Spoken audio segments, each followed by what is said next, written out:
Chapter 8, Treatment of Alzheimer's, Huntington's, and Parkinson's disease. I'll skip over the key terms as we will go over them in the chapter. Alzheimer's disease is a neurodegenerative disease that causes memory loss and behavioral changes. According to the National Institutes of Health, National Institute on Aging, up to 5.1 million Americans have Alzheimer's disease. The risk increases with advancing age. And although advancing age is an important risk factor for the development of Alzheimer's, dementia is not a normal part of the aging process. Another risk factor for developing Alzheimer's disease is family history. Although less than 5% of the people have familial Alzheimer's disease, there is 50% chance of children inheriting that gene that causes Alzheimer's disease. Late onset Alzheimer's is linked to several non-hereditary genes. Apolipoprotein E helps carry cholesterol in the blood. Approximately 40% of people with Alzheimer's have a defective form of this, although not everyone with a defective form will develop the disease. Only 15% of people with the defective APOE4 allele will develop Alzheimer's disease. The most commonly reported symptom is forgetfulness. The person may not be able to recall recent events or names of familiar people or things.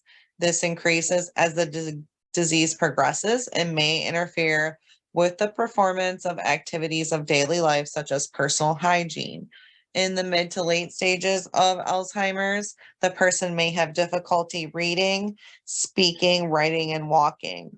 The person can become anxious, angry, and aggressive. In addition, the person may be confused and wander, unable to find his or her way back to where he or she started. Many people confuse the differences between the normal aging process and Alzheimer's. Table 8.1 lists the comparisons between Alzheimer's disease and normal aging. In normal aging, making a bad decision once in a while is fine. If somebody is making poor judgments and decisions a lot of the time, that might be a sign. Normal aging is missing a monthly payment. Alzheimer's could be problems taking care of all monthly bills. Normal aging, forgetting which day it is and then remembering it later. Alzheimer's, losing track of the date or time of year. Normal aging, sometimes forgetting which word to use. Alzheimer's, trouble having a conversation. Normal aging, losing things from time to time. And Alzheimer's, misplacing things often and being unable to find them. Alzheimer's disease causes damage to the part of the brain that is involved in memory. The disease causes cholinergic nerve cells in the brain to die. The cerebral cortex shrinks in size, and the ability to think and function diminishes. Abnormal structures called plaques and tangles develop in the brain. Plaques are dense substances composed of a protein called beta amyloid. The plaques fill the spaces between the neurons in the brain and interfere with the transmission of signals between the neurons. Tangles look like twisted fibers and are made up of clumps of a protein called tau. Tangles are also thought to block the transmission of messages between neurons. The accumulation of plaques and tangles also produces inflammation, which further damages neurons. Comorbid conditions such as cerebrovascular disease, high blood pressure, diabetes, sleep apnea, and Parkinson's disease are believed to speed the progress of Alzheimer's disease. Lewy bodies, abnormal clumps of protein found in people with Alzheimer's disease, are also associated with Parkinson's disease. Sleep deprivation can increase beta amyloid deposits. vascular infarcts and inflammation, which block blood supply and nourishment to the brain, are common in patients with cerebrovascular disease, diabetes, and Alzheimer's. Several neurotransmitters play a significant role in Alzheimer's disease. The most significant is acetylcholine, which you'll see abbreviated throughout this chapter as ACH. ACH levels gradually decline as the disease progresses, producing the symptoms associated with Alzheimer's disease. Glutamate also plays a role in the development of Alzheimer's disease. Glutamate is an excitatory amino acid that is involved in memory formation and learning. There are 3 types of glutamatergic receptors. The most important is N-methyl-D aspartate, which is abbreviated as NMDA for a reason, and it is believed to contribute to the process of neurodegeneration. Drugs that increase ACH levels at the synapse are used to treat Alzheimer's disease. Drugs that block glutamate activity are also used in the treatment of Alzheimer's disease. 3 of the 4 drugs currently approved for the treatment of Alzheimer's disease are acetylcholinesterase inhibitors. The other is an NMDA antagonist. ACHE is an enzyme that degrades ACH. ACHE inhibitors increase levels of ACH. And neuroprotective agents protect nerve cells from damage. The ACHE inhibitors are typically prescribed for the treatment of mild to moderate disease, where the NMDA antagonist is prescribed for moderate to severe. Aricept, Exelon, Razidine, and Reminol are ACHE inhibitors. Galantamine also slightly produces glutamate activity and is also an ACHE inhibition drug. Aricept donepezil is a highly protein bound and metabolized by CYP 450 isoenzymes and thus subject to drug interactions with drugs that are similarly protein bound and metabolized by enzymes in the liver.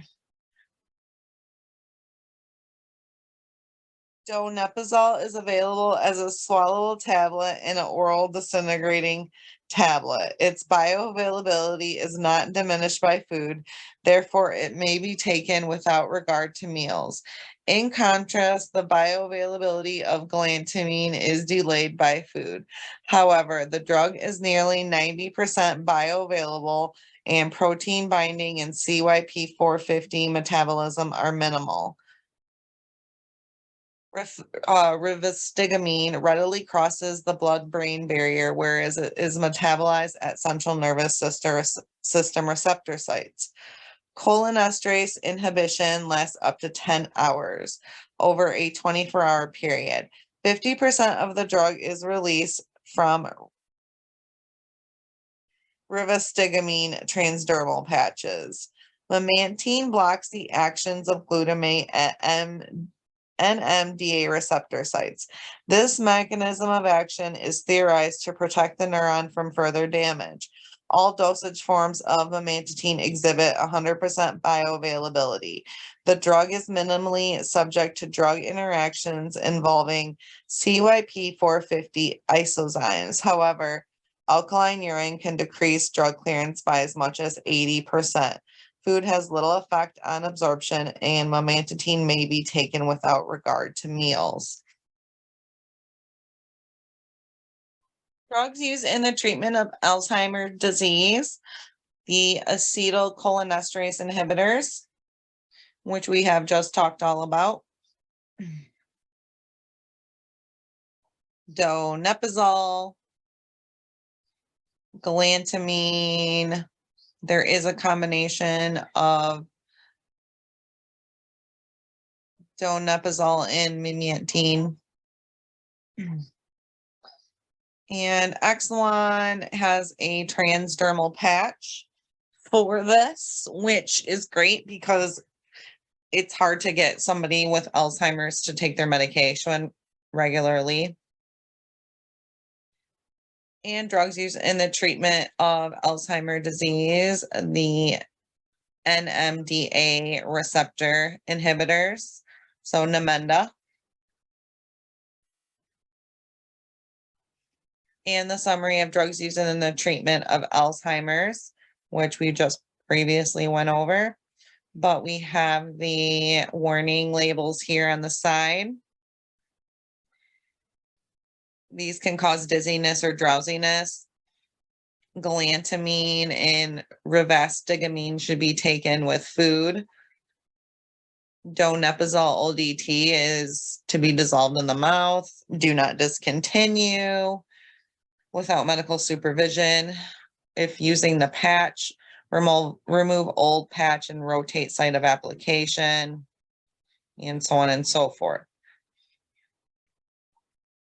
Head injury protection and adoption of a healthy lifestyle that includes reduction in cholesterol, adequate intellectual stimulation, and decreased obesity are modifiable factors that may reduce the risk of Alzheimer's disease. Social interaction keeps the brain stimulated, and some studies have shown that aerobic exercise can reduce risk for obesity, improve cognition, and reduce plaque formation.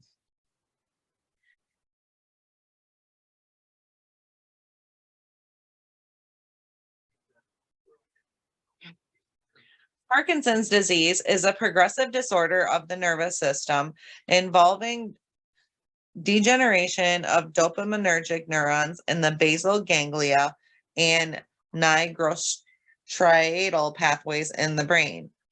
The basal ganglia are part of the extrapyramidal system that initiates, controls, and modulates movement and posture. Loss of dopaminergic neurons results in reduction of available dopamine. Symptoms of Parkinson's are a result of an imbalance between dopamine and acetylcholine, ACH. As the loss of dopaminergic neurons progresses, voluntary muscle movement diminishes. So this picture here, this depicts normal balance between acetylcholine and dopamine. This shows someone with Parkinson's disease, an imbalance of acetylcholine and dopamine. And the last picture shows the goal of drug therapy for Parkinson's disease. So we want to increase the supply of dopamine, which is blocking or lowering acetylcholine levels. So you can see the different arrows going up and down there. Approximately 1 people in the US have Parkinson's. The disease disproportionately affects men, elderly men. The average onset of Parkinson's is about 60 years. The prevalence and incidence, number of new cases, increases with age. The onset of Parkinson's disease in people under 40 years old is rare and has been associated with ingestion of illicit drugs contaminated with MPTP. The etiology of Parkinson's disease is thought to be related to environmental and genetic factors. Recent studies with twins have shown a familial inheritance of the chromosome 4 gene. Environmental causes are associated with pesticide exposure and exposure to drugs that destroy dopaminergic neurons. Exposures to pesticides may increase the long-term risk for development of Parkinson's disease.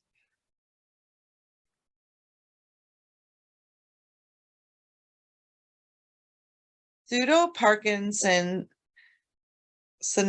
is a drug-induced condition that resembles Parkinson's disease.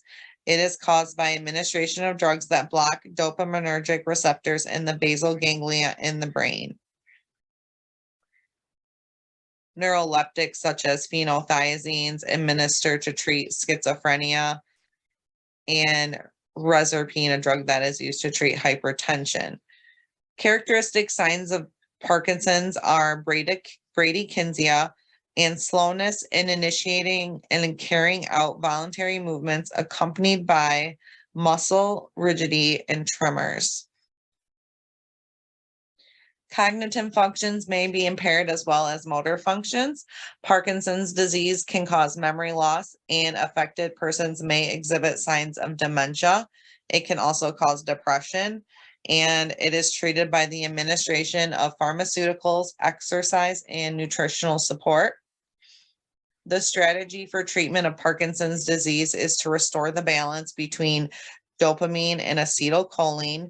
This can be accomplished by administering drugs that are synthesized to dopamine, promote the release of existing stores of dopamine, directly stimulate dopamine receptors, or inhibit the degradation of dopamine in the terminal neuron.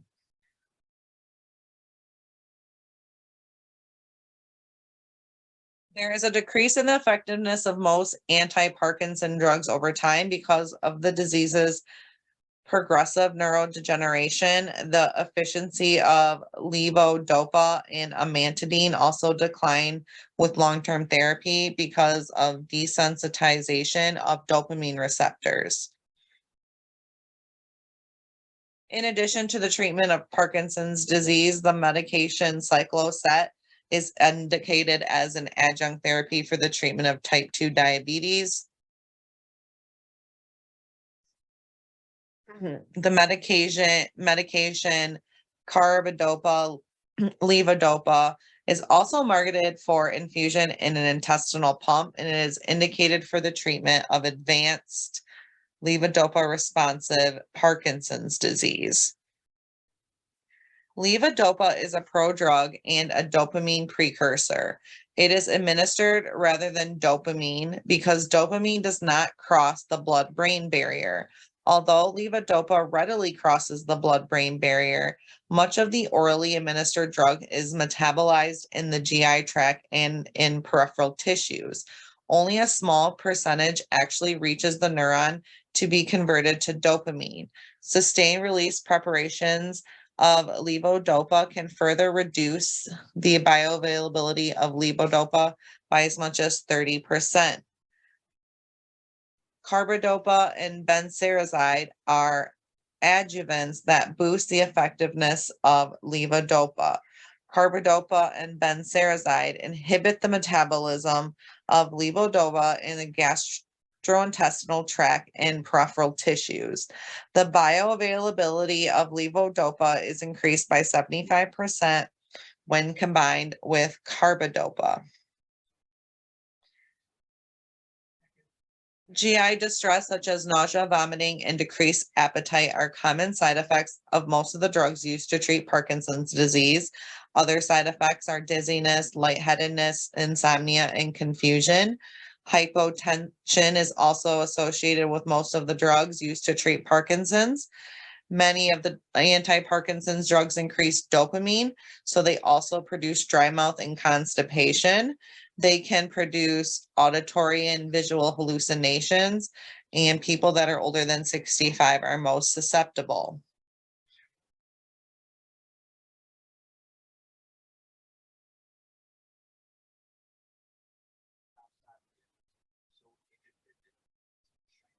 And we have drugs that enhance dopaminergic activity, which we've just talked about. You can see that amantadine has quite a bit of dosage forms and strengths compared to some of these other ones. Levodopa and carbidopa have 4 different brand names: Cinemet CR, Cinemet, Rytary, and Duopa. And we have all of these different dosage forms and strengths. Anticholinergics are administered as adjunctive treatment of Parkinson's disease and to lessen drug-induced extrapyramidal symptoms. Side effects are dizziness, sedation, confusion, dry mouth, blurred vision, constipation, urinary retention, heat intolerance, hypotension, and hallucinations. The medications cogentin, benzotropine, and trihexyphenidyl are available to reduce cholinergic activity. The summary of drugs used in the treatment of Parkinson's disease, which we have talked about throughout the last bit of this chapter, but we do have some warning labels. So they can cause drowsiness, impair ability to drive. We should avoid alcohol. Do not discontinue without medical supervision. The following medications listed here should avoid iron supplements within 2 hours of the dose. May cause sudden excessive drowsiness. And of course, we want to swallow whole and do not crush or chew sustained release tablets. These medications here may discolor urine, a good thing to let patients know. Take with food, avoid foods high in tyramine. And the anticholinergics, avoid alcohol, maintain adequate hydration. They can cause drowsiness and impair ability to drive. Huntington's disease is another progressive and degenerative disease of neurons that affects muscle movement, cognitive functions, and emotions. It is similar to Parkinson's disease in that it is associated with defects in the basal ganglia. Unlike Parkinson's disease, it produces excessive abnormal muscle movement rather than immobility. This is a hereditary disorder. It affects approximately 1 person in every 10,000. Children born to a parent who has Huntington's disease have a 50% chance of inheriting that gene for the disease. If the gene is inherited, the child will develop Huntington's disease at some point. The onset of Huntington's disease typically occurs in middle age, 30 to 50 years. It rarely occurs after 55, and juvenile onset is associated with rapid progression of symptoms and a shorter life expectancy. Patients may live with the illness for 10 to 30 years. Characteristic symptoms of Huntington's are tremors, rhythmic oscillations or circular movements around the ankles or wrists, and sudden abnormal movements. Huntington's disease also causes emotional and intellectual changes. The person has difficulty concentrating, which worsens as the disease progresses. Irritability, mood swing, and depression are other symptoms of this disease. Cognitive impairment may appear as fixation on an idea, slow thinking and responses, memory problems, and difficulty sequencing activities. Huntington's disease causes defects in the basal ganglia that resulted in increased concentration of dopamine and decreased activity of the enzymes that synthesize GABA and ACH. Xenazine tetrabenzene is the only drug currently approved by the U.S. Food and Drug Administration for the treatment of Huntington's disease. Tetrabenzene decreases excessive dopaminergic activity. This is accomplished by depleting source of dopamine in the neuron. Drugs that block dopamine receptors may also be administered. Side effects are hypotension, sedation, constipation, dizziness, depression, and pseudo Parkinsonism. And the only drug we have that depletes stores of dopamine, tetrabenazine, and it comes in 12.5 milligrams and 25 milligram tablets. Neuroleptics have been administered to control chloroform movements, but are not approved by the FDA for this purpose. Side effects are sedation, confusion, weight gain, increased appetite, blurred vision, dry mouth, urinary retention, constipation, postural hypotension, extrapyramidal symptoms, tardive dyskinesia, photosensitivity, and sexual dysfunction. Summary of drugs used in the treatment of Huntington's disease. Again, it's just tetrabenazine. We should not drive while taking. It can cause drowsiness. We should limit alcohol. We're not going to discontinue without medical supervision. And the oral concentrate should be diluted, maintaining adequate hydration and avoid prolonged exposure to sunlight.